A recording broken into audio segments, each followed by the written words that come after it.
क्या उद्देश्य था?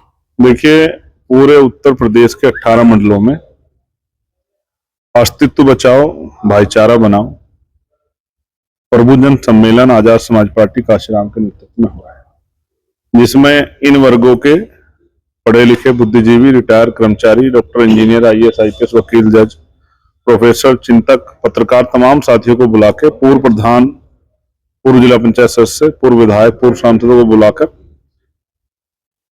महापुरुषों का आंदोलन, बाबा साहब अम्बेडकर, माननीय काशीराम साहब का आंदोलन कैसे जो है आगे बढ़े, कैसे ये जागरूक हो, इसके लिए प्रयास किया जा रहा है। और ये 13वां सम्मेलन था, सहारनपुर से शुरू हुआ था और आज 13वां सम्मेलन था। एक सम्मेलन हमारा बीच में जो प्रयागराज का था वो नहीं हो पाया था, इसलिए नहीं हो पाया था क्योंकि मैंने उसको कैंसिल कर दिया था। प्रयागराज में गया था, करछना में घटना घट गई थी। उसके बाद हमने संकल्प किया था कि जब तक वो बच्चे जेल से बाहर नहीं आ जाएंगे, जिन निर्दोष बच्चों को बंद किया गया झूठे मुकदमे लगा के, तब तक हम लोग वहां नहीं करेंगे कार्यक्रम। अब वो कार्यक्रम 13 तारीख में है, तो वो होगा। बाकी जो बचे हुए 5 सम्मेलन है वो भी बाकी 5 जो मंडल बचे उनमें होंगे।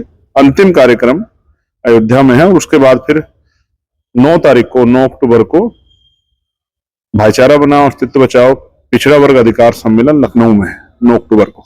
इस तरह से कार्यक्रम हम लगातार तीसरे पंचायत चुनाव और उसके बाद उत्तर प्रदेश के विधानसभा चुनाव तक चलेंगे। फिर जिलों में हम लोग जाएंगे, विधानसभा में जाएंगे। लेकिन आजाद समाज पार्टी ने संकल्प किया है कि इस बार वो अपने दल को उसकी ताकत बनाएंगे, उसको ताकत में ला के लोगों की भलाई के जो है जनहित के जो कार्य हैं पॉलिसी बना करेंगे। अच्छी रोटी, कपड़ा, मकान, रोजगार, कानून व्यवस्था अच्छी हो, इन सब के लिए हम संकल्पित है। इस काम को हम लोग करेंगे। सर, विधेयक जो भी पास हुआ है प्रधानमंत्री, मुख्यमंत्री और मंत्रियों को हटाने का, क्या आजाद जी उसका समर्थन करते हैं तो क्या JPC में हिस्सा लेंगे? देखिए, मैं JPC में हिस्सा लेना चाहता हूँ कि JPC में चर्चा होगी। ये एक जो है कानूनी प्रक्रिया है, पार्लियामेंट्री डेकोरम है, उसका पालन करना जरूरी। लेकिन मैं उस बिल से पूर्ण रूप से असहमत हूँ। हालांकि मैं तो मुख्यमंत्री, प्रधानमंत्री नहीं हूँ जिसको कोई भय हो, लेकिन कोई भी बिल जो संविधान के खिलाफ आता है, हम संविधान को मानने वाले लोग हैं, संविधान के आप समझिए एक डेथ वारंट है जो सत्ता के विपक्ष में लोग हैं उनके लिए, और जो सत्ता के साथ भी हैं लेकिन किसी कारण सत्ता दूर होते हैं उनके लिए भी। इसलिए मैं इस संवैधानिक बिल का पूर्ण रूप से विरोध करता हूँ। और अभी मैं आपकी जानकारी के लिए बताता हूँ, PSC जो है, जो हमारा सशस्त्र बल है बड़ा उत्तर प्रदेश का, 1984 के बाद उनके यहाँ कभी कोई प्रमोशन प्रक्रिया नहीं हुई। अभी उनकी पीड़ा मेरे सामने आई थी, मैंने मुख्यमंत्री जी को पत्र लिखा था, उस पत्र का संज्ञान लिया गया है और एक कमेटी उसमें बनाई गई है।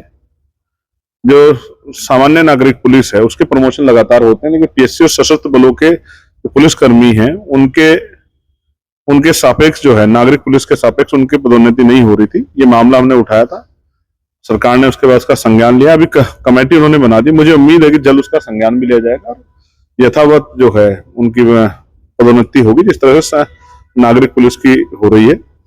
कोई भी कर्मचारी, अधिकारी हो या आम जनता, कोई भी हित का मामला, जिस तरह जमीनों पे आजकल बड़े पैमाने पे जमीनें गरीबों पे कब्जे किए जा रहे हैं, उन सब मामलों पे हमारी पार्टी का स्टैंड है कि हम लोग उस मामले को मजबूती से उठाएंगे और लोगों की आवाज बनने का काम करेंगे। बिहार चुनाव में आप जाएंगे?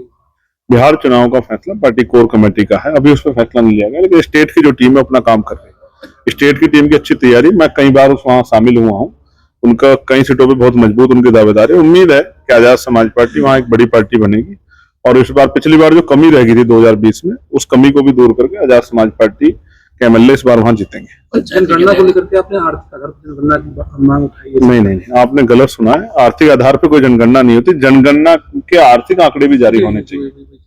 इससे पता लगे कि देश में साधन संसाधनों में कौन लोग काबिज है, किसके पास ट्रैक्टर है, किसके पास बस है, किसके पास 4 पहिया गाड़ी, किसके पास ट्रेन है, किसके पास हवाई जहाज है, किसके पास हेलीकॉप्टर है, किसके पास कौन ऐसा है जिसके पास बड़े बड़े बंगले हैं, कौन ऐसा जिसके अकाउंट बहुत पैसे हैं, कौन ऐसा जिसके पास इंडस्ट्री है, कौन ऐसा जिस पर जमीन है। ये सारे जारी होने चाहिए, तभी तो पता लगेगा कि भाई पॉलिसी किन लोगों के लिए बनानी है, वो लोग कहाँ रहते हैं, उनकी संख्या क्या है, किस जात के हैं, किस वर्ग को ज्यादा लाभ देना है। भाई अगर आप पे आंकड़े नहीं होंगे तो आप पॉलिसी कैसे बनाओगे? तो इसलिए मैंने कहा है कि गणना और आर्थिक आंकड़े जारी हो। मंडल कमीशन की बाकी सिफारिशें जो लागू नहीं, वो सिफारिशें जो इनकी पूरी हो और साथ साथ SC ST OBC को प्रमोशन में रिजर्वेशन का लाभ भी मिले। जो हमारे हमारे साथी हैं बहुजन समाज की पार्टी है, उन्हीं की लापरवाही के कारण जो है, गैर जिम्मेदारी के कारण वो बिल फट गया था, जिसकी वजह से बहुत बड़ा नुकसान SC ST OBC के कर्मचारियों, SC ST कर्मचारियों को उठाना पड़ा। हमारी मांग उनको मिले और प्राइवेट सेक्टर में भी आरक्षण पॉलिसी लागू, जिसका फायदा SC ST OBC को मिले।